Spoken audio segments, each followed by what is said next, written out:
क्या असी नबी पाक नूं पहचानिया? असी नबी पाक नूं की पहचानिया?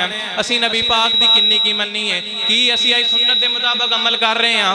की असी अज नबी पाक नूं मन्निया?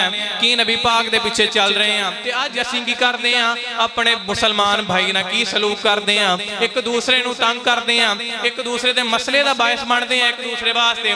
क्या अल्लाह दे नबी ने सानू ये दस्सिया कि अपने हमसाया नूं तंग कीता जाए, अपने रिश्तेदारां नूं तंग कीता जाए, अपने रिश्तेदारां नाल कदा तलकी कीती जाए? क्या मेरे नबी पाक ने यह दस्सिया सानू अपनी रिश्तेदारियां तोड़ियां जान? अज असी नबी पाक नूं किन्ना के पहचानिया?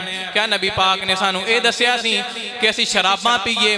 क्या नबी पाक ने सानू बेहयाई दे काम दस्से सी? क्या नबी पाक ने सानू यह दस्सिया सी कि असी बदकारी गल जाइए? अज दा मुसलमान की कर रहा है? दरबारां ते भी जा रहा है, सजदे भी कर रहा उत्थे। क्या अल्लाह ने सानू ये दस्सिया सी कि दरबारां ते जाके सजदे करो, उत्थे जाके मनता मनो, उत्थे दे कड़े पाओ, उत्थे दे धागे बनो? क्या नबी पाक ने सानू ये दस्सिया सी? नबी पाक ने ते अल्लाह ना शरीक किसी नूं नहीं ठहराया। तकलीफां लोगों ने दित्तियां, मक्के वालियां ने नबी पाक नूं परेशान करके मक्क्यों कढ़ दिता। नबी पाक हिजरत करके मदीना आ गए कि अल्लाह ना किसी नूं शरीक नहीं ठहराना।